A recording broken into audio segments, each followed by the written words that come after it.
Hi, my name's Rachel and welcome to the Narrative Labyrinth. Here in this small corner of the audio internet, we delve into film, TV, literature and games with in-depth review, discussion and analysis. As I said, I'm your host Rachel and today I'm joined by... Amber Palastides.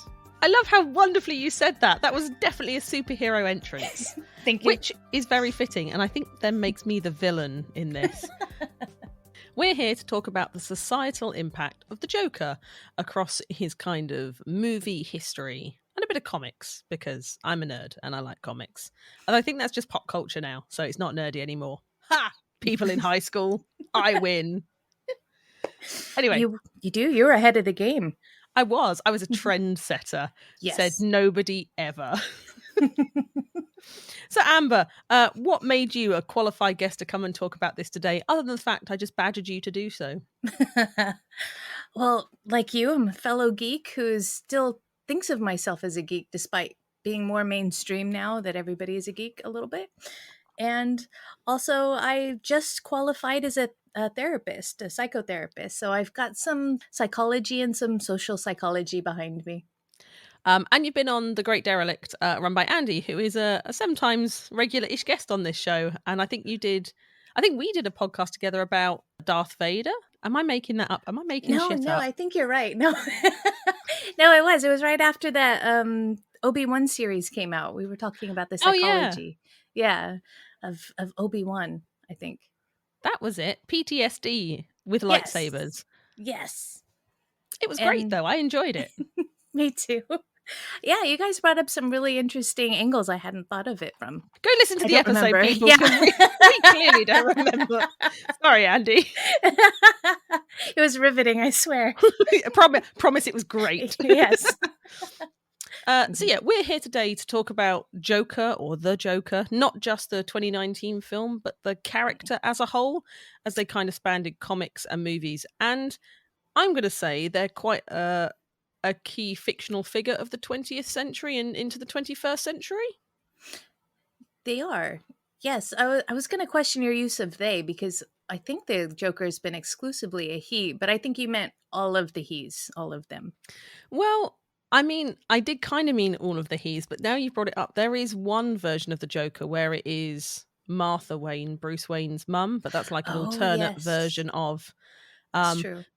So my plan is to kind of leave most of the alternate versions out of this, because we could be here forever talking about different variations of the Joker from different time periods or different versions of Batman or DC universe that they've kind of done. True. And while interesting, no one wants to listen to a 10-hour podcast, and I don't want to edit a 10-hour podcast. Part-timer. I know. I have a rule where a podcast shouldn't be longer than the thing you're commentating on. Like I saw one the other day that was like 5.5 hours about Doctor Strange. And I'm like, the movie's only like an hour and a half. That's impressive. Or no, let's stick with impressive. Yes, it's impressive. I mean, it's impressive that you can say that many things about a movie that's like women do shit, get no credit, are the MacGuffins. See? 30 seconds, done. I clearly have opinions on the new Doctor Strange that I should keep to myself, or for another episode. For another episode. I would love to hear more about that. Excellent. Well, there you go. America Chavez could have easily been a cup. Did nothing. Yeah. That aside, I'll put my Marvel rage aside, which is apt because I'm about to talk about DC, the superior of the two main comic publishing industries. Well, you're not wrong. They're people tend to be better. Their stories tend to be better. Their comics are definitely better. It's just the movies. The movies are, I mean, the DC animated universe is extremely good, and DC animated properties have been amazing for kind of, I guess at this point, 30 years. But yeah, their on-screen cinematic universe has definitely lacked, I think. And we're not going to go into the most recent Batgirl situation and the Batgirl movie, because again, that's a 10-hour podcast if we start talking about that right now.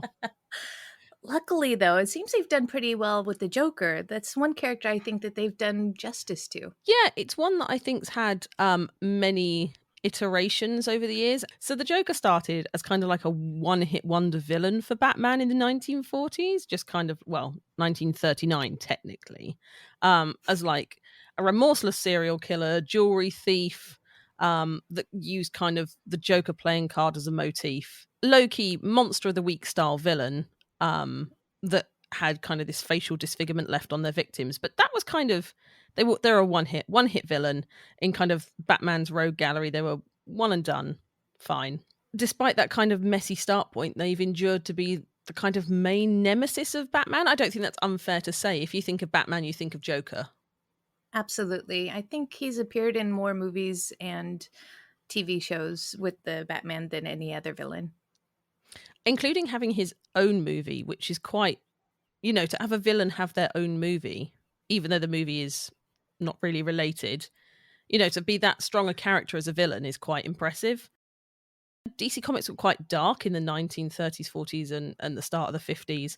However, this all changed with a comic code authority, because they were under a lot of pressure, as lots of people were in the 50s. Kind of censorship became a big thing, and there was a huge backlash, that kind of, and hysteria, mass hysteria, that comic books were kind of the reason for the rise in juvenile delinquency and violence and homosexuality in young men. So it was all comics' fault. Really? Yeah, I did not know that. I know. So this is like the Hays Code, but for comic books, basically.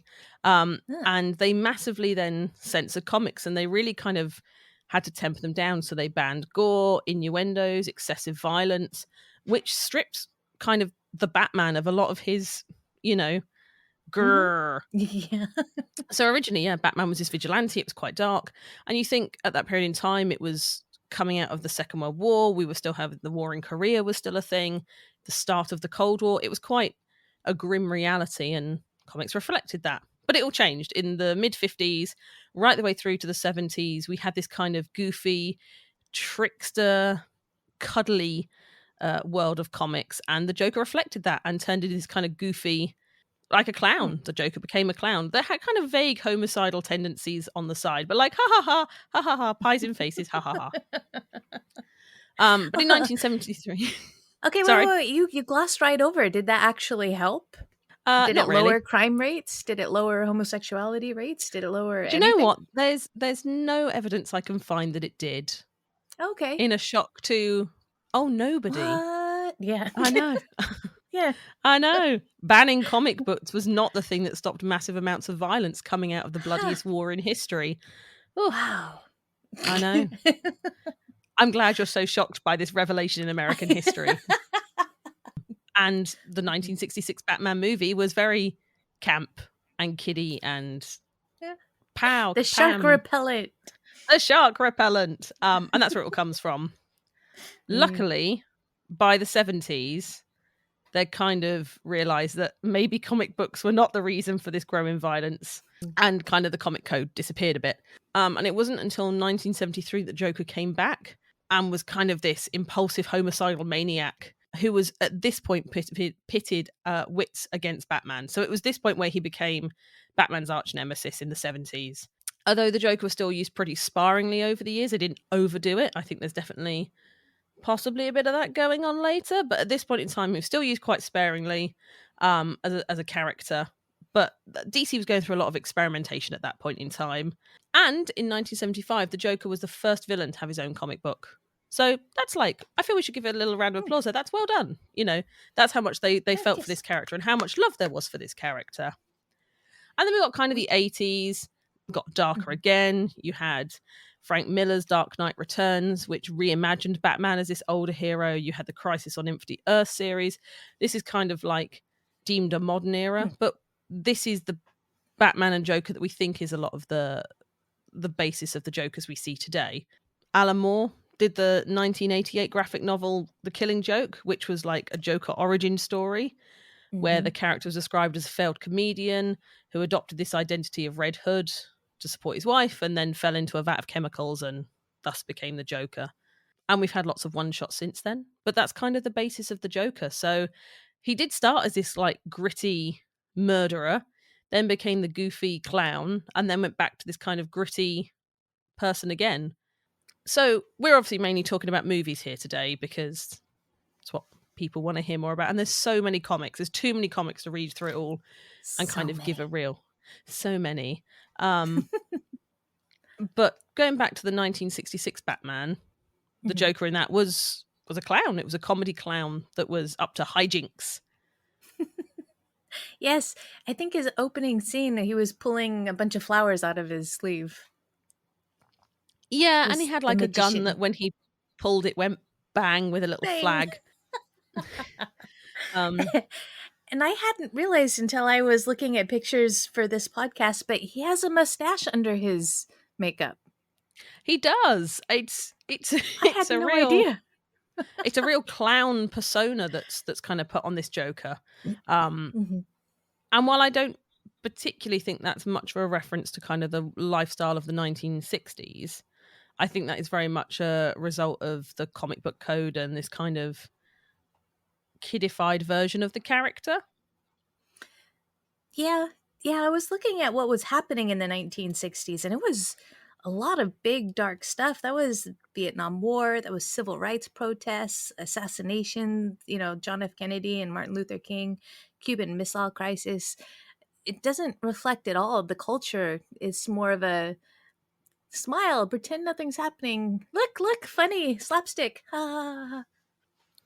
Which is interesting because I think we often particularly think of Batman films and Joker to be far more representative of what's going on and the opinion and feeling of people at that point in time, except this early version, which Mhm. doesn't have any of that. It's almost a look over there, look over there, look at this shiny thing over Exactly. there. Um, Yeah, I mean, kind of fits. I mean, as the magician slash clown, he was about distraction and, well, I guess normal clowns are about distraction, and maybe that's part of what made him stand out from the other villains. it's unequivocally bad. The It is. 1966 Batman. Um, my I remember having to watch it for my master's thesis Mhm. and really struggling to kind of equate these characters and this performance to kind of the characters from the comics and the stuff that is loved now. Um, Mhm. but I think people often like certain people are like this is the true Batman. This is what it should be. It should be Adam West in his in his leggings, and all sparkles and joy. But I think that's a very very small representative point of comic culture from like the 50s Mm. to the 70s by this comic code. So I think actually the 1966 Joker is the most false out of all of them. I can go with that. I can't say for sure it's my least favorite because they're not done evolving the Joker, but yeah, I think out of the list, he's the one I would least likely go back to watch for. I'll agree with that. So if we Mm. move chronologically forward, that takes us to the 1989 Batman film, Mhm. um, which I think is the cinematic birth of the modern Batman and the start of the modern Joker. I think it's fair to say. Yeah, I would go with that. Obviously, Tim Burton directed, and confession here, I actually don't like this film. Oh, yeah, I'm okay with that too. Oh, really? Oh, cool. I haven't seen it in a very long time, but I don't remember being in love with it. No, for me, and this is Mhm. very cinematic. I guess a cinematic wanky point here is I felt like Mhm. it. The sets had a very airless quality. There was no soul or spirit. It felt very much like they were on soundstage sets, which is something I Yeah. don't particularly enjoy.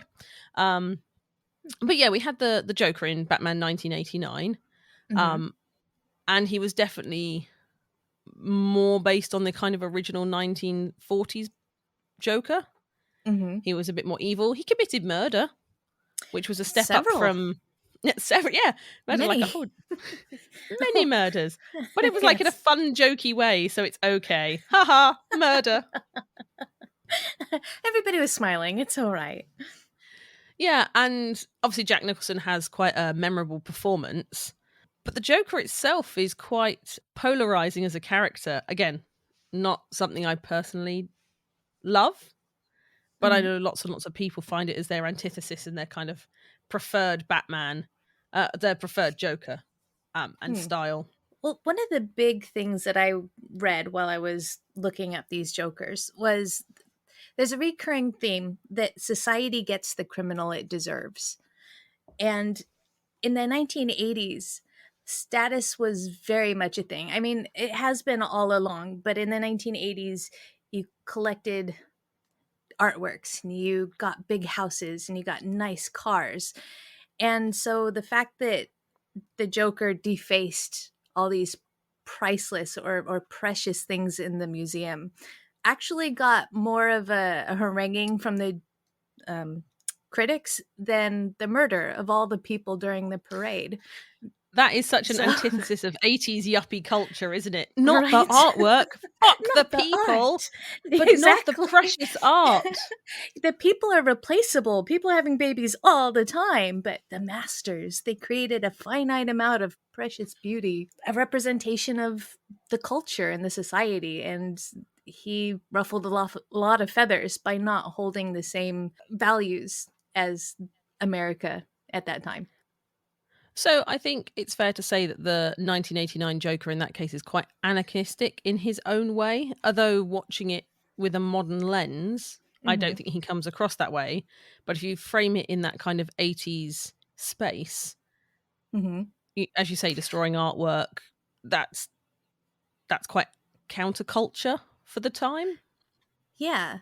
I mean, even though he really fits into the culture, when I think of the 80s, I think of the really bright colors. Everything was gold or yellow or bright purple, and he really fits in with that ostentation. Everything he does is big. He really likes attention.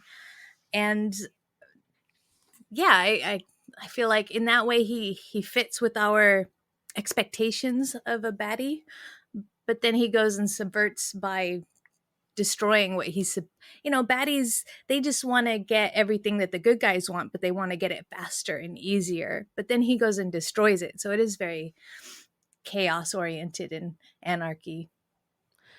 And I think the Joker is always the other side of the coin to Batman, and Bruce Mm, Wayne in this is a billionaire playboy, well, millionaire, billionaire, yeah, inflation. exactly. And Joker is not. He's not portrayed in that way. He's a hitman for someone else, so he's not even the head of the problem. He's Mm, a tool to deliver. And interestingly, I guess in this one, this is one of the only ones where we really get the backstory of the Joker, backstory. or the Hmm. Joker is someone else. And lots of other versions of the Joker, who he is or who he started as, is irrelevant. But not in this version. It's like built into the story and the character narrative. Yeah, his Jack Napier, I think.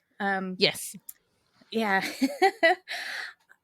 Yeah, it was really interesting. I was reading up a little bit on him, but it was just the character of Jack Napier. It looks like he turned into the Joker because he felt wronged by the system. He felt wronged by his boss, Carl. And then as soon as Carl actually did something to hurt him, he felt re-wronged. And then all of a sudden he could justify all of his hate towards Carl and the institution he was embedded in, the gang. And then he was free then to do exactly what he wanted, and that's when he really transitioned into the Joker, was when he was free to be the person he always wanted to be but wasn't allowed to be. Which is again such a commentary on pushing against culture and Yeah. representing counterculture, despite the fact he's trying to poison all of Gotham. There's this weird thing that the Yeah, Joker well, is always trying to poison Gotham yes. Hmm. as a device.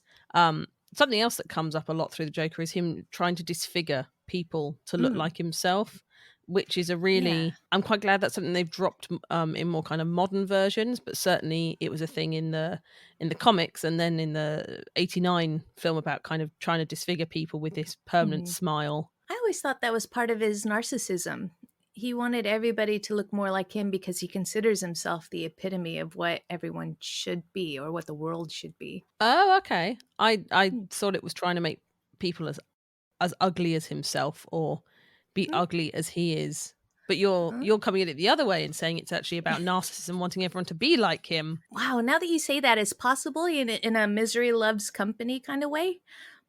But at the same time, I think the Joker is so ostentatious and so out there and demanding of attention that I think it's indicative of a fragile ego. And even if really subconsciously he's ashamed or embarrassed of the way he looks, he can't actually consciously think that. And so he must think of himself as beautiful or the standard. So you think this 89 Joker is yuppie and narcissism personified in a character? Some of him, he's a lot of parts of him don't really fit very well together. I mean, yes, he's narcissistic. Yes, he loves attention. I think if this was set in modern time, he would have, Facebooked it or done some live recording and streaming of the parade so that everybody could see him in all of his glory, just like he deserves to be seen.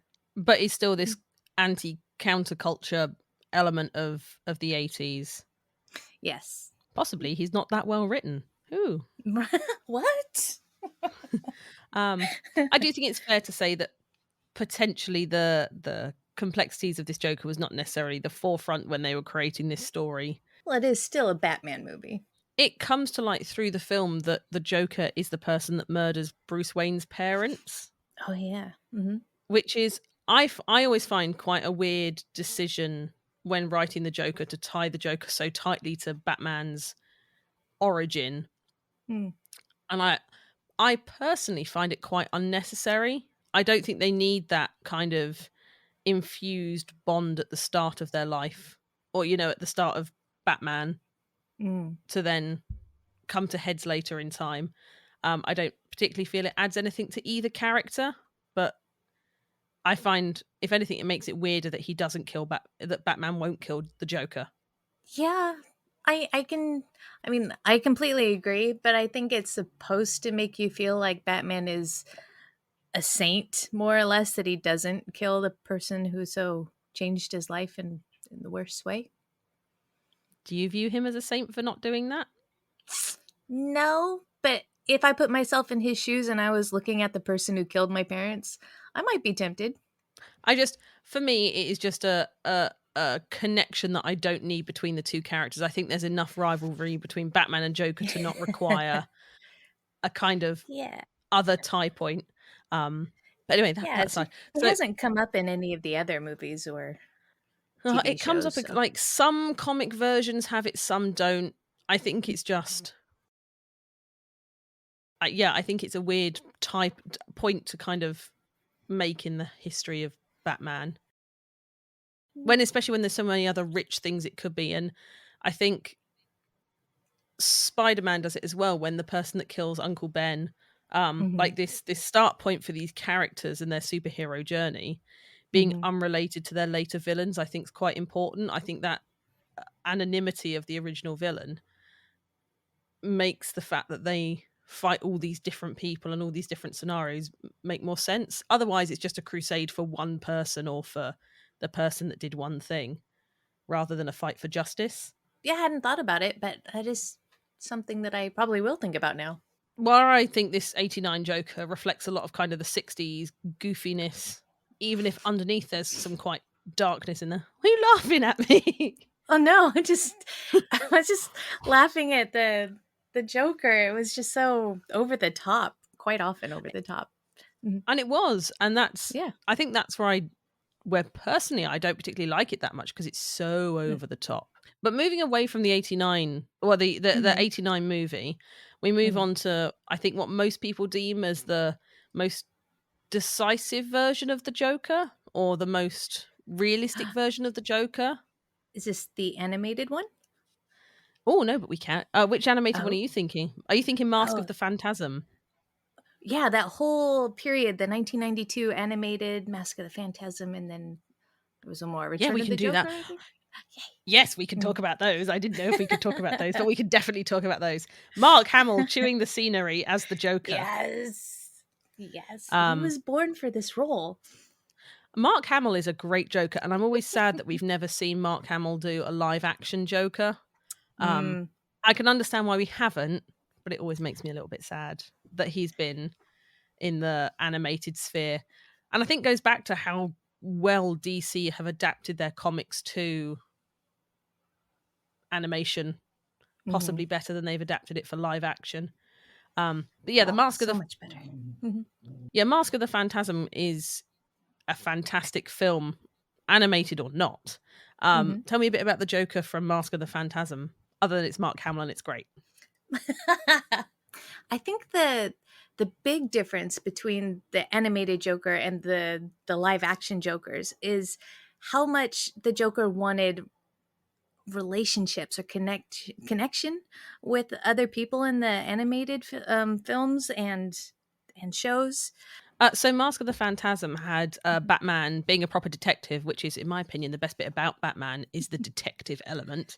Mm-hmm. He's investigating mysterious vigilante, who is the Phantasm, The girl, who's yes. murdering mobsters. And Joker is kind of quite late in the movie, but is the next victim. So Batman has to protect the Joker. I know this is kind of off topic, but do you think Do it anyway. Batman goes too far? Do you think Batman goes too far in actually saving this man who has killed so many? I mean, I know Batman doesn't kill, but why wouldn't he let one person kill a bad guy and then arrest that bad person? Well, so I struggle with this. So we've Okay. had a lot of the Batman doesn't kill because Batman doesn't kill people to save Mm-hmm. his world, or, that's not how he gets to his end. But he absolutely does kill people in other ways. He may not physically stab them or shoot them, but Mm-hmm. there is. And to be honest, with the American healthcare system, I just think punching someone really hard in the face is basically worse than killing them because they're never going to be able to afford to have that jaw surgery or whatever. Like, as a billionaire, he's dooming lots of probably quite disadvantaged and poverty-ridden people who are committing crimes in the first place to be even Mm-hmm. more so when they can't afford their healthcare bills. Be nice to my hero. Is Batman your hero? I like Batman. I like Batman. I think he's such a troubled arsehole. Not that his arsehole itself is troubled. I think all of him is troubled. Hey, you don't know. It's possible. He might have IBS. I don't know. Yeah, but okay, what if I think about it? If I or someone I loved was wronged by somebody, it's Batman I would want to take care of whoever it was that wronged me. Okay, yeah, I will agree with that. Money doesn't buy you happiness, but it can buy you all the, batarangs and bat cars you want to fix the problem. So, Well, yeah, and I think I know this is not painting me in a great picture, but Superman would be gentle with them. I'd really like Batman to give him a few punches before taking him to jail. but yeah, Mask of the Phantasm had a really interesting Joker within it, and kind of the way that Batman had to protect the Joker was definitely a choice. The animated Joker is a lot more about connections. That's the first time we see Harley Quinn, and he's actually in a relationship, like an intimate relationship. And all of his relationships are about power, and they're all about using or getting something from the other person. But it's the first time, I don't know if you remember this particular episode, but on Christmas or the Christmas Eve, Joker has escaped Arkham, and even though Robin thinks it's going to be a quiet night, Batman's saying, no, Joker's definitely going to do something. And Joker played cat and mouse with them all night because Batman is the closest relationship he has. And he didn't want to be alone for Christmas. Ooh. That's from the animated the early 90s animated series. Yes. Mm-hmm. Yeah. Oh, I don't remember the episode, but I'm now going to go watch the episode. Yes. But I think that's really true. The Joker doesn't, or at least until that point, didn't have any consistent relationships other than Batman, and for the most part hasn't since. Obviously, Harley Quinn was written as a one-shot kind of background character to one episode and tested so well with audiences they brought her back as his actual partner in crime. Girlfriend, yeah. Oh, Yeah. I struggle using the phrase girlfriend and Joker and okay. Harley Quinn, but we'll come to their relationship. Don't worry, that's Okay. on my list. That's coming. I like it. So Mask of the Phantasm having an interesting version of the Joker, and the animated series having a kind of recurring Joker villain that, as you say, builds a lot more on that relationship between the two characters, as actually they're probably the closest people in each other's lives for the most part. And then we have Christopher Nolan's 2008 The Dark Knight, which for me Mm-hmm. is the ultimate version of the Joker. Ooh, the one who looks Heath just a Ledger. little bit less, yeah, he's a little bit less sane than any of the other ones. I remember them doing the casting announcement and it being Heath Ledger and people losing their shit over it on the internet, Yeah. being like, no, this like heartthrob Worst. Hollywood, like Boy Scout, no, he's not the Joker. And then seeing him in this trailer and being like, holy shit, Yeah.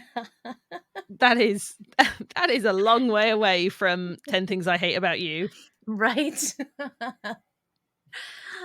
Yeah. Did you see some of the preparation Ledger had to do to get into character? Yeah, Like, I mean, he definitely went method for it, didn't he? yeah, he did. It Because was he did all really his own impressive. makeup as well. Did he? So I didn't know that. he in his as part of his preparation, he went to like CVS or other drugstores available, Mm-hmm. and picked up a load of stuff. And he made a point that he felt that the Joker's makeup should only be doable out of the stuff he could buy from a standard drugstore. And Mm-hmm. he played around with it a lot, and it was all done with fingers. That explains a lot. And then he took that to the makeup department and was like, "This," and that's why it kind of doesn't always look the same and is quite creepy. Well, Yeah. very creepy. Yeah. He's and for me, this is, as I said, this is definitely kind of the best Joker we've ever had. I Mhm. think, you know how everyone's like, this is my favorite James Bond, and it's always like the one they remember the most growing up or at like their kind Mhm. of late teens point when they first watched the movies. I think Batman and Jokers are the same because for me, my Batman and my Joker are Christian Bale and Heath Ledger. Yeah, I can see that. My Batman will always be the animated one because that's the one that got me off out of the comics and into the cinema world. Even though it wasn't the big screen, it was a silver screen.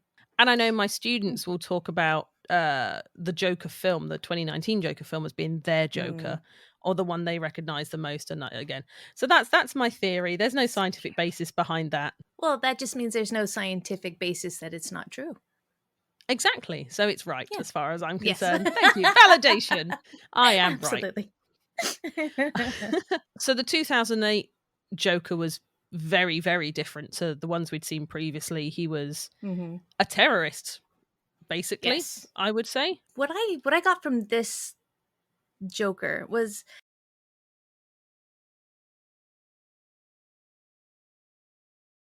some people think that he suffers from low arousal, which means that it takes a lot to get him to pay attention, to want to pay attention, for him to be interested in it. It's actually part of attention deficit hyperactivity disorder. So some people who are constantly ooh shiny or distracted is just because they suffer from low arousal and they can't stay interested in something unless it's big and shiny and loud.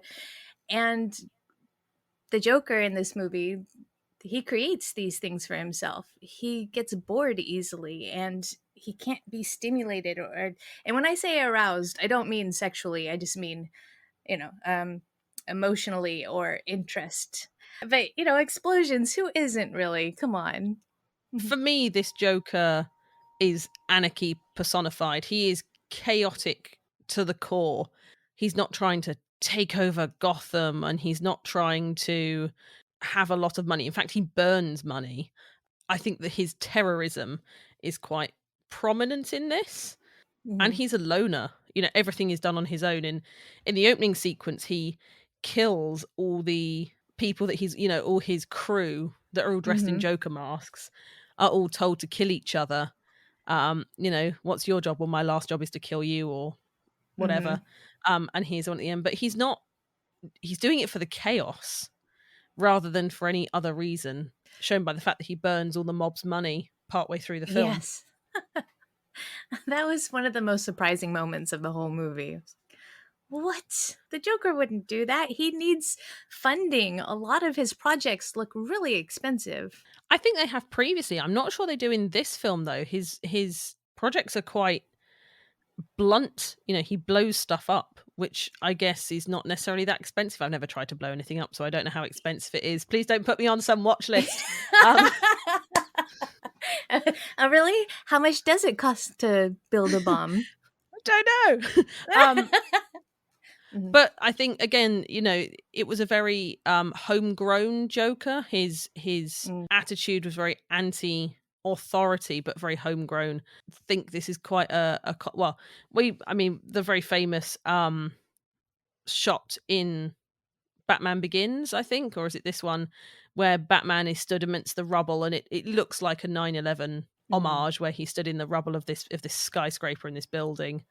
And a mhm, lot of the Dark Knight series has lots of kind of 9/11 or kind of the war on terror metaphors and stuff like that, and the whole chaotic evil of the Joker trying to corrupt the good that is Harvey Dent, the mhm. guy that is trying to fix everything the right way, while Batman is fixing things the wrong way, and the Joker is not fixing anything. He is just chaos and anger. Doesn't really have a plan either. There's no kind of, it's not, I'm going to take over Gotham and run it as the mayor, or No. I'm going to poison everyone with this fun gas. It's just anarchy and to take down the Batman. I hear you when you say that he's much more about the anarchy and a much more chaotic than the other Jokers, but there is a very focused desire for chaos and for anarchy. He's got this goal for the world or for the system to crumble so that it will no longer oppress the downtrodden. And so even though I think he uses anarchy, he's less chaotic than he'd like us to think. A lot of his um plans actually needed planning and needed attention to detail and needed forethought. So while he's got this philosophy, this moral philosophy, and he doesn't actually have a big overarching plan, he is actually focused, I think. And So, do you think that his appearance and his chaotic exterior was very, very manufactured to appear that way? I don't know. I don't know if it's a skin deep thing or if it was the I don't know if the core was something and then what he became later was chaos and so the core of himself was used to feed the chaos. I don't know. I'd have to, I mean, that would probably be a doctorate thesis, really. I think this Joker's quite interesting because we get no origin whatsoever. We get no reason for Mhm. him existing or being like this. It is just he is here. Well, actually, I mean, Oh, yes, but no, he tells two different stories on how he got his scars. Do you remember? Well, one of them was abuse, where his father took a knife to his, why so serious, and cut his face, I think. And then the other one was he did it to himself. He told somebody that he cut his own face like that. And I loved that because he's not reliable. He's not a good witness to listen to, and the fact that we get so many different origin stories to the Joker, it just fit right in because if he's not a specific person who came from a specific background because of this, he became the Joker. Anybody could be the Joker. and I definitely think that anybody could be the Joker is very much the style they were going for with this character in this film. Again, this was a time that we started to see cyber warfare was far more common, well, not more common, but it was a bigger fear. We feared Mhm, far more the unknown and the faceless, which I think is what he partly represented. Places like organizations like Anonymous, mhm, work to their own motives as an anonymous force, that mhm, there is very little planning on what they're going to do, or mhm. appears that way. And I think you can see kind of that style. But anyway, that's a side point. But yeah, I think the '08 Dark Knight is very much a post 9/11 war on Yeah. terror look at the Joker. Mhm. And I love it. And we don't see the Joker again until 2016, so it's another quite big jump before we see the Joker in live action, for obvious reasons. And the Joker kind of makes an appearance in the Suicide Squad. I had purposefully forgotten about that one. Well, Jared Leto's Joker is very different again, but came with this far more ostentatious style. I mean, there's that shot where he's purposefully placed his knives and guns fanning out from him, The kind of holy halo. which honestly, who has fucking time for that? Oh, Almost like you know, wings, but full circle. When you don't have a 9 to 5 job, you got to get creative with your time. So Fair I enough. think the Joker that we see here is very I'm not even going to say vindictive, but evil. He comes across far more evil than any of the other versions in the way he talks to people, in the way he interacts with people. And this is the first time we see him in live action with Harley Quinn. And obviously his treatment of Harley Quinn is interesting. Body language, he is very controlling, very physically very dominant. So he grabs her by the neck or by other places that gives him, he has all the power in their interactions. The power is his, and she is very much his plaything within that space, which we know is kind of the theory behind he created Harley Quinn. Harley Quinzel was a doctor of psychology that worked in Arkham Asylum and was assigned to the Joker, and he slowly, Corrupted her. through his masterful sexy charm, corrupted her to let him go and then become his sidekick. And in this one, we go back to dipping people in vats of acid or vats of chemicals to make them, Why mess with perfection? well, because it wasn't perfect, that's why. Oh. Stupid. So it's a lot like the Joker from the animated series. Do you remember when he threw Harley Quinn out into the street when she was in her lingerie? Yes. It's a Mm-hmm. bit like that. Yeah, it's more like that. Okay. She is very much an accessory to his life rather than his partner. Yeah, Yeah. definitely a lack of empathy. I wonder if that's well, I wonder if that's a commentary. I mean, part of I think everybody's problem with the world is how little empathy there is. So do you think that's an intentional commentary on how men in relationships don't have empathy, or how people in relationships don't have empathy, or just how we in general do not have empathy? I think this movie was written by men, yeah? Yeah. So Yeah. I don't think that they're commenting on the lack of empathy in men in relationships. Oh, you don't think they're that progressive? I don't think they're that self-aware, to be honest. Ooh, I shouldn't say that, but yeah, it's true. But you've said it now. But I said it um, and I meant it, so yes. um, But they continue this kind of, so just talking more about Harley Quinn, they continue her Mhm. journey with the Harley Quinn film. The whole title's really long. I'm just going to call it the Harley Quinn movie, the Birds of Prey movie, which is great. And very much sees her overcoming the Joker and his stranglehold on her and her life, and kind of Oh, good. accepting the awful things that he's done to her. Mm. And then you have the animated series Harley Quinn. Even though he is very obviously the dominant one, there was an episode where she teamed up with Batman. And Batman asked her, "Why do you stay with him when he hurts you or when he doesn't treat you very well?" And she said something like, "Well, I love him." And so it's very much a parasitic relationship, but it is mutual. She chooses to be there. So, yeah, they both need psychological help, of course, but she would really benefit from it. She needs therapy, is what you're saying. Yeah, she does. Maybe even psychiatry. She might need drugs at first. Drug them all! Drug them! For their own good. And then that Joker is seen in the Zack Snyder Justice League and the Suicide Squad, because we have Harley Quinn back again. But that feels far more a focus on her overcoming him than him himself. He is very much a background.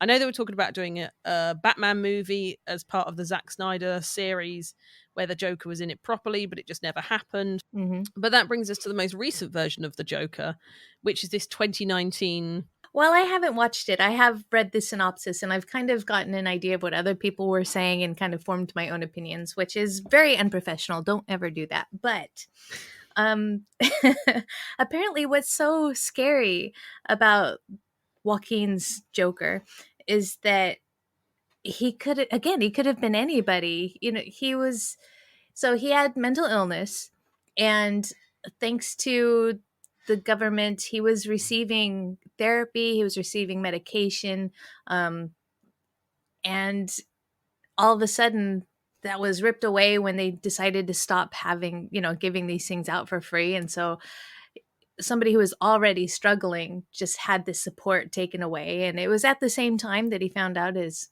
spoilers he found out that his mom wasn't his real mom, and he just lost everything, and he cracked. He turned into the Joker because everything that kept him sane and safe and the help that he had put all of his hope into was just gone.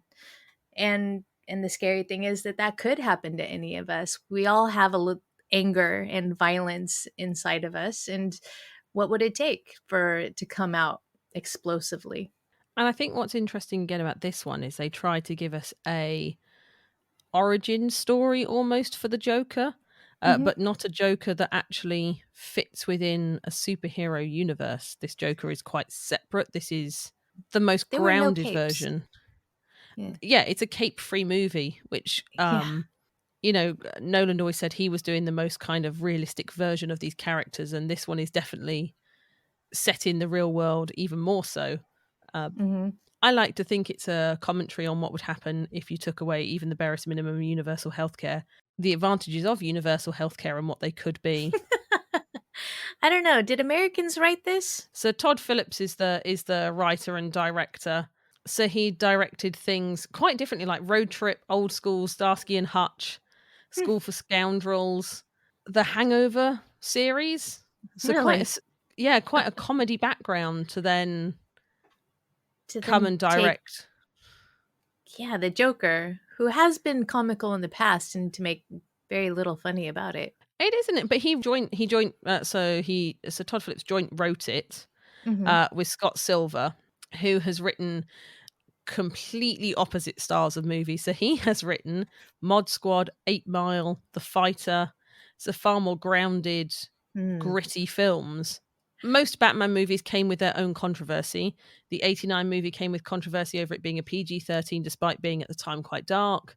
The Dark Knight came with its controversy of casting Heath Ledger Hmm. and his subsequent death. Hmm. The Suicide Squad came with its controversy of being shit.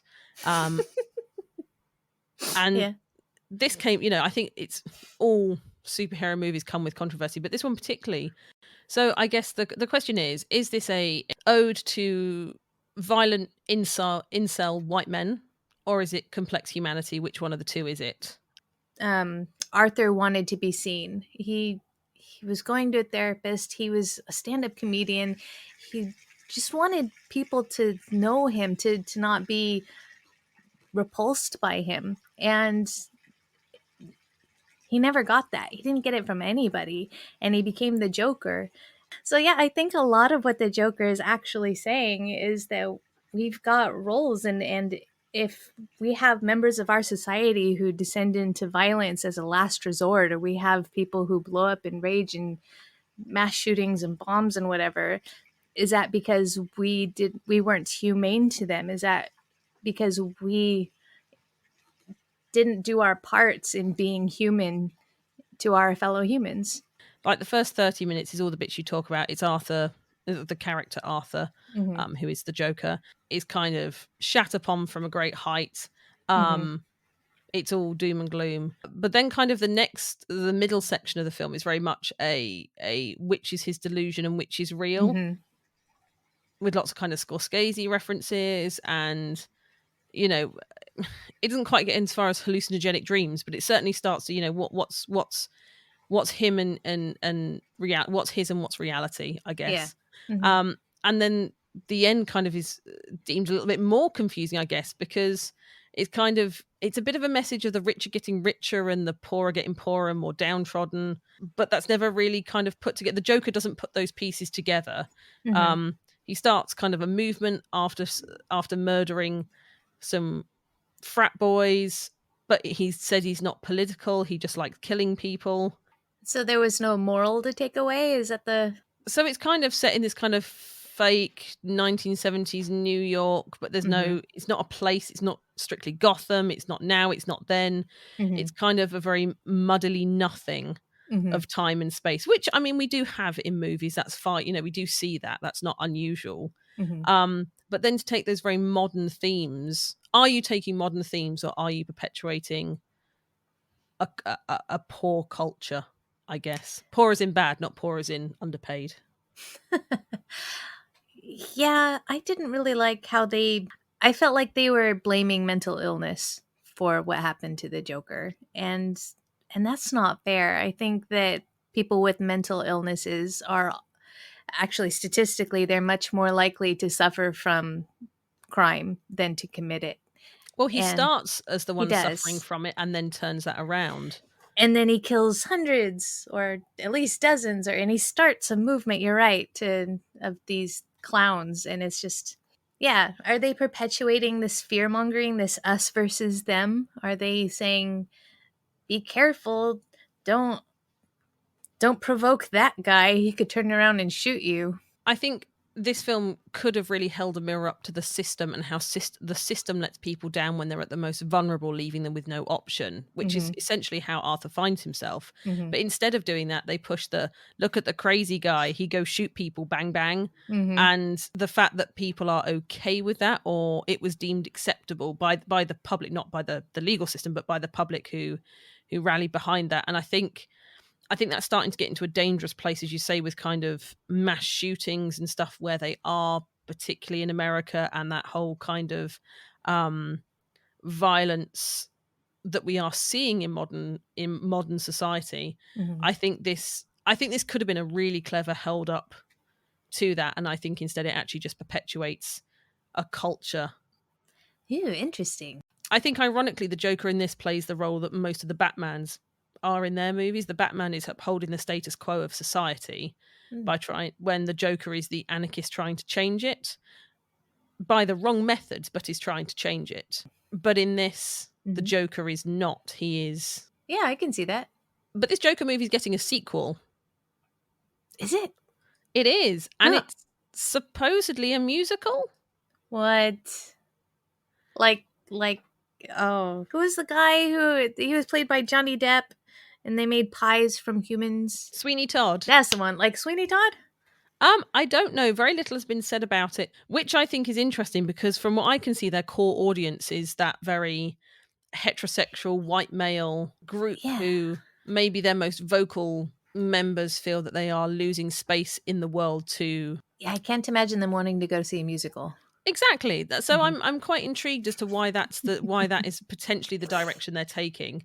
I think I'm yet to find anyone femme presenting who really loved this movie, and I've asked lots of women, and none of them have said anything good about this movie. I think this movie has a very particular audience, and I think it hits that audience. But I'm yeah. At what cost? At what cost? I mean, I have a certain morbid curiosity, but Right? yeah, That's maybe that's what they're hoping for. maybe. Yeah, interesting.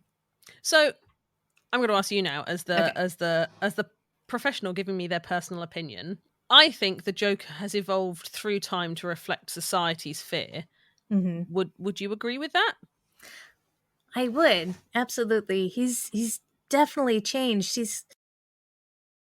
He's not the same person, even though he wears roughly the same makeup. He's really different in his aims, in his attitudes, in the style in which he moves and speaks and treats other people.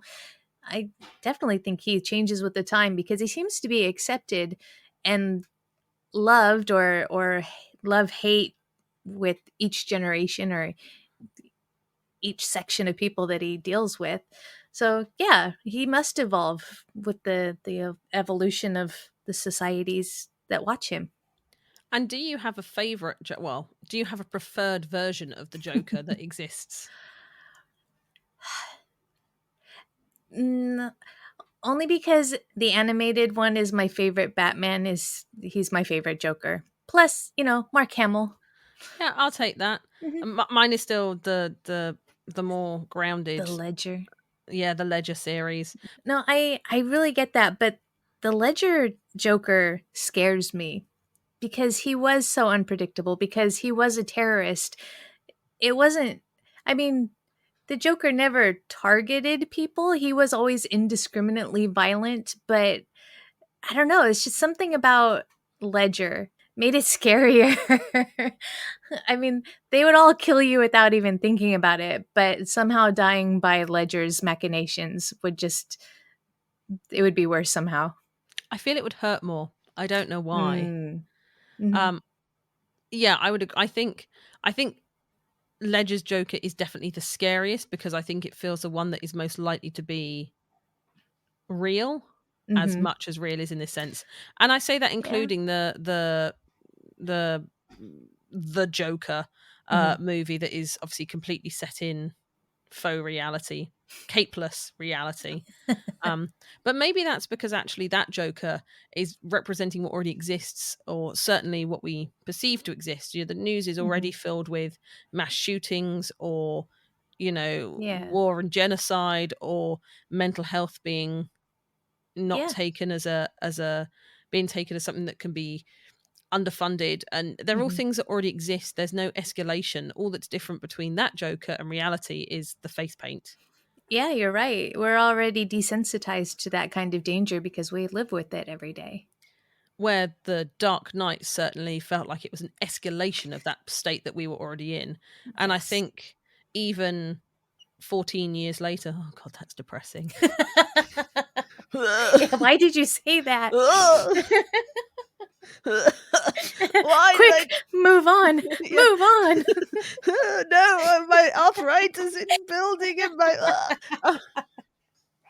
Um, even more than a decade later, that feels All better. right, yes. The Dark Knight, even more than a decade later, I still feel those themes are still relevant, and Mhm. whether that's because we as a society haven't moved past that point, whether we're still stuck in that fear, that terrorist fear post 9/11, Mhm. or not, I'm not sure. I don't think I'm qualified to say either way.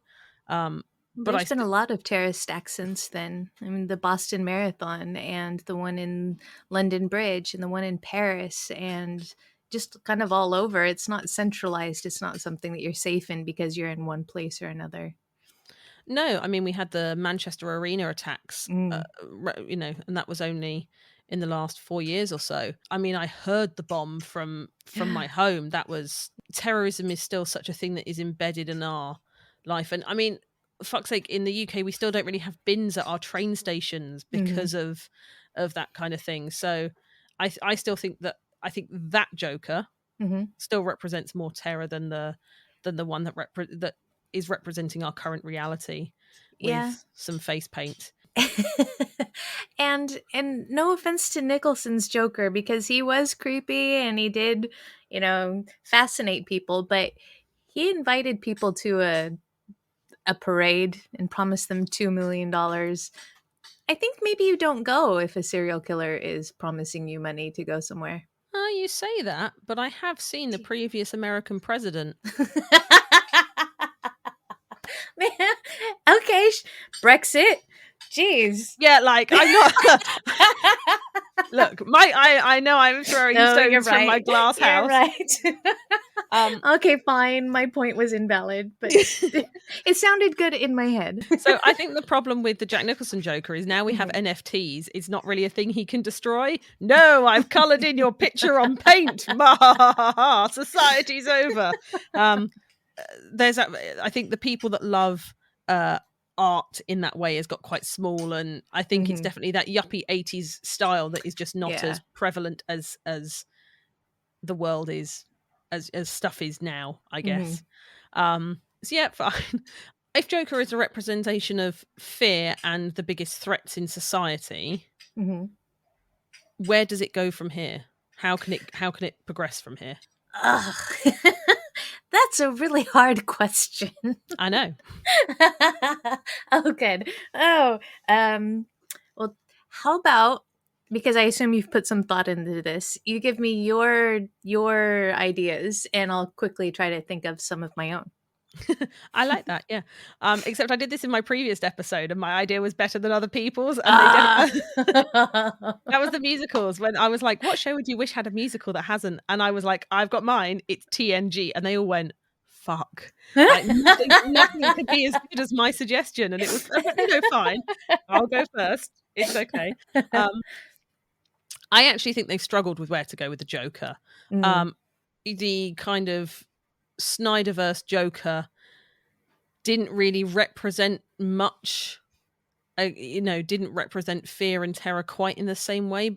but was also never the lead villain, was always kind of like a side point or something to reference within that universe. Mm. And they used Lex Luthor instead. And I actually think the Lex Luthor they used was really interesting. And I know lots of people had very diverse opinions on Lex Luthor, but Mm-hmm. he was definitely playing a Bezos, Zuckerberg, Elon Musk Mm-hmm. style person that owned everything and could do these horrible things at a whim and pit people against other people for the sake of their own gain. Mm-hmm. So I think they didn't use the Joker. They used Lex Luthor, and that's a great departure from Lex Luthor, who in the 60s Superman movies was setting off a chain of earthquakes to separate California from the rest of Oh, I America, remember that. to Yes. increase the beachfront line to sell more beachfront properties. Yeah. I remember looking up my house after that movie, way after, because I don't think the internet was around then. But I would have had a beachfront house more or less. Well, Yeah. basically, Lex Luthor was right then. Yeah. So Mm-hmm. I think that kind of series of DC chose to use Mm-hmm. Lex Luthor rather than the Joker, and I kind of agree with that, because the Joker from the '08 movie is still probably relevant to that point. And then obviously you've got the Joker, who has got this kind of incel fantasy lifestyle. So what they did from here, I don't know, because the comics are still kind of treading that same space, which is Mm-hmm. fine. There's alternate versions of Joker, like you have the Joker being Martha Wayne, Mm-hmm. and other such things. But I mean, they've kind of done, Joker controlling satellites. Well, again, they did that with Lex Luthor. So where they go from here is difficult. They've got terrorism. Terrorism is still our biggest thing. So maybe another Mm-hmm. another version of that, maybe something tied more into corruption, which I guess we did with the Batman and the Mm-hmm. Riddler. So again, they used the Riddler for that kind of style. Maybe the Joker in movies is not yet ready to come back. I've been trying to think, since you asked the question, what is society afraid of? And I mean, the first obvious answers are destruction of the world, climate change, or just greed. There's a lot of fear of greed right now, either by those pesky others, those lazy immigrants, those, I don't know, poor mental illness people, whatever, or by the billionaires who just take and take and take and take and don't give anything back ever. And what else? Change, I suppose. There's a lot of fear of change from certain people. So if I was going to use the Joker, it would be to. But all of those have been done so many times. How many times have the superheroes saved the world from certain destruction? I don't know. Yeah, I might have to go with you and say that we're not quite ready for another Joker yet. The only way I could possibly see the Joker working currently is as Mm-hmm. kind of a misinformation, fake news style. But again, I'm not entirely sure that fits with the Joker Mm-hmm. as much as it does with other members of the Rogue Gallery for these Mm-hmm. for the superheroes. Yeah. And Wonder Woman had Ares, who did the whole fear thing quite well, or how Mm-hmm. kind of pushing that World War thing. So Yeah. yeah, I think I'm going to agree that the Joker is not. We're not yet at a point where we've got a thing the Joker could be the front of in the same way. Ooh, I might have an idea. Oh, go for it. So you know how our countries love to view themselves as the good guys, and the only reason, Yep. yeah, Yep. the Yep. only reason we're fighting is because the other ones are bad people. Yep. So, Colonialism was everyone else's fault and definitely not Britain. Got well, it? Yep. obviously, yeah. America We were the too. good guys. We were the good guys putting everyone in slavery and conquering the world. Yep, we Yes, are yes. absolutely the good guys in this scenario. You're welcome for all the English stuff that we brought over to your countries or Yeah. whatever. Yeah, And all our and diseases and oh horrible yeah, religion. Yep, you can and enjoy that. and America has proudly carried on this tradition. We are the world's police slash, you know, I don't know, rulers, soldiers. I mean, when the aliens come down, they're People. going to America. We all know that. We all So know I that. guess so. If Hollywood's taught me anything, it's when aliens land, they're coming to America. That's right. So But I as guess. Superman, but as Man of Steel taught me, you'll think he's a Yeah. filthy immigrant and send him away again. So if they were going to use the Joker again, it would be somehow he's holding a mirror up to the country showing us what we've actually done or how we're actually thought about or the actual ramifications of our Greed. yeah. I think that would be more disheartening and cause more destruction than anything else at the moment. But again, would Poison Ivy not be better for that? Possibly. I mean, that for the world, yes. For people, I think it would be Joker. That's fair. So a team-up movie. Oh yeah, that would be good. It would. It would be good. Oh, the movies we're never going to get. I know. Why do you think so many white men particularly find the Joker a fascinating icon, an icon or a fascinating person or someone to take in as part of their personality? So, when they take elements of the Joker. As a personal opinion, Of course. I imagine that a lot of it has to do with the freedom and the power. When you decide that you're not going to obey the rules that everybody else has decided benefits the whole instead of you, then you get to be selfish and you get to be powerful and you get to be feared. And that's almost the same thing as respected.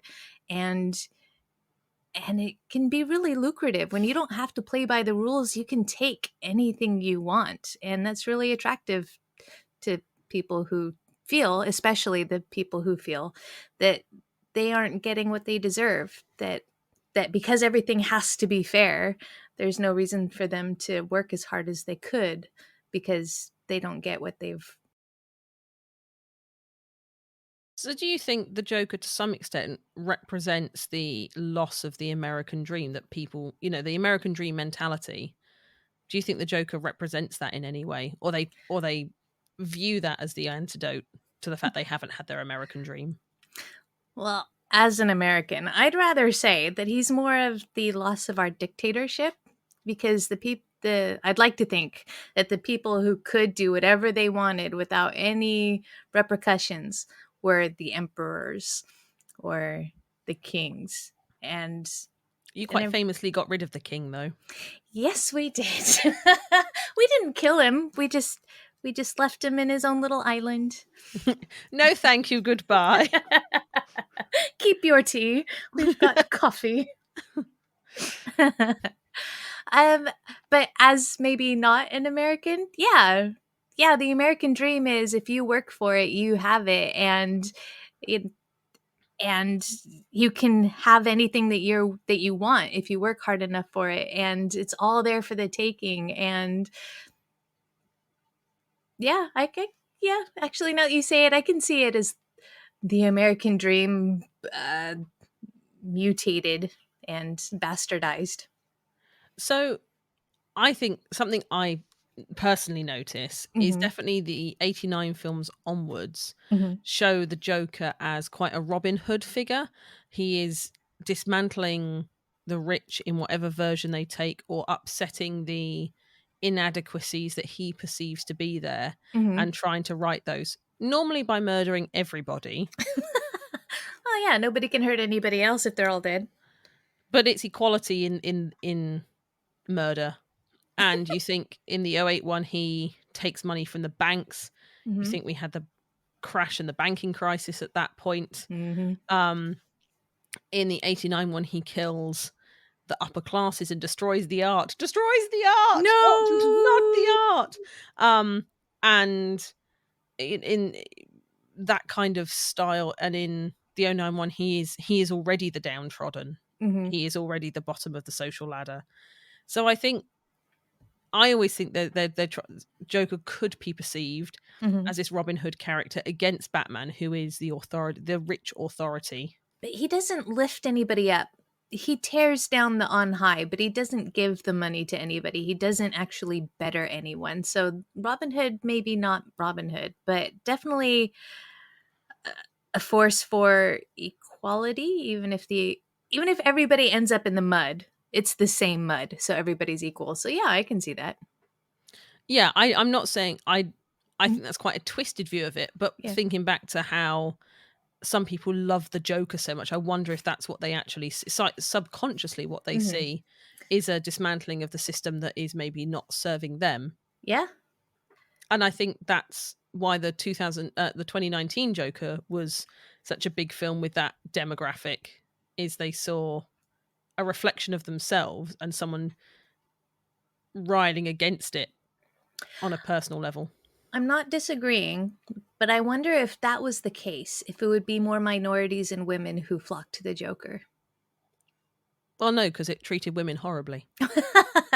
Yes, but if they tear down the patriarchy along with all the other systems that, kept the higher up, then the minorities and women would become equals. Well, they did that in Harley Quinn, and women and minorities did go and see that. Mm. Or there was more of that. It was about taking down a patriarchal mob boss. Mm. Okay, then yeah. So one of the Joker's main characteristics is his quote unquote insanity. And Hmm. in all his kind of main appearances, he's deemed kind of insane or a madman or psychopathic or some sort of disorder that makes him this way. But he's Hmm. never particularly stated what psychological disorder he has. Would you agree with that? I'm asking as your personal opinion as a professional here. I would agree that it's a right thing not to give him a diagnosis, because if they leave it broad, he can be anything the storytellers need him to be. But I think each Joker exemplifies different psychoses. I mean, psychopath is kind of a very broad term. It's not actually a medical one. It's not actually a diagnosis, but it is. It kind of describes a lot of what the Joker is. It's the lack of empathy, the overblown sense of self, the um, violence. So So psychopath, while not actually a technical term, is very broad and it covers a lot of what he is. are we saying psychopath covers him as a whole, but is not a specific term? It is a generic term for Yeah. yeah. Yeah, exactly. Because we discussed a little bit. He's got well, the 89 version has elements of narcissism, and the leisure version has elements of low arousal theory. Gosh, there's just so many things. But oh, I wanted to mention then 2019 version, the Joker. The part where he laughs uncontrollably is actually it's a it's an actual disorder. It's an involuntary emotional expression disorder, and it usually comes from brain damage. And considering that he was abused as a child, we're pretty sure that that's what it is. That it's an uncontrollable laugh, and even though it comes at really inopportune moments. So I saw somewhere someone saying that was borderline personality disorder that he was Mm, displaying throughout that movie. But I guess that's. it could be. I Yeah. mean, I think the 2019 version goes a lot closer into defining his Mental illness. Hmm. psychological state, Hmm. where others keep it extremely broad. And I think I prefer it broad because I think it allows them to be more, as you say, tailored to the situation. Hmm. Um, and I would say that the Heath Ledger Joker is probably the least mentally unwell out of all of them. He appears. Yeah, I know. No, Statement. it's. I mean, with all the facial tics and with all the, he was really weird. He was hearing Yeah. things, and it was just. I think there's so much detail in Heath Ledger's performance. Hmm. It's almost impossible to tell. Yeah. Um, but yeah, I think the fact that they don't ever give him one specific diagnosis or disorder, I think works. I think that's what's kept the character fresh-ish. Um, Yes. and I think where the Snyderverse stuff fell down a little bit Hmm. on the Joker is he appeared just sociopathic and evil, and Yeah. that's not quite as interesting. No. No. It's really hard to not empathize necessarily, but it's hard to invest even hatred towards someone who is so one-dimensional and has no human characteristics for you to latch on to. He was very alien. Yeah, I think that's a really good way of putting it. While the 08 one, as you said, tells us these stories of his past, whether they're true or not, they're humanizing. They give him richness and depth for not only the other characters he's in the narrative with, but us as the audience. And I also really like maybe that they haven't given him a specific diagnosis, because I'd really hate for anybody who actually has that diagnosis to then be put into a category with the Joker, because not everybody who has disassociation or borderline personality disorder is violent. Most people aren't.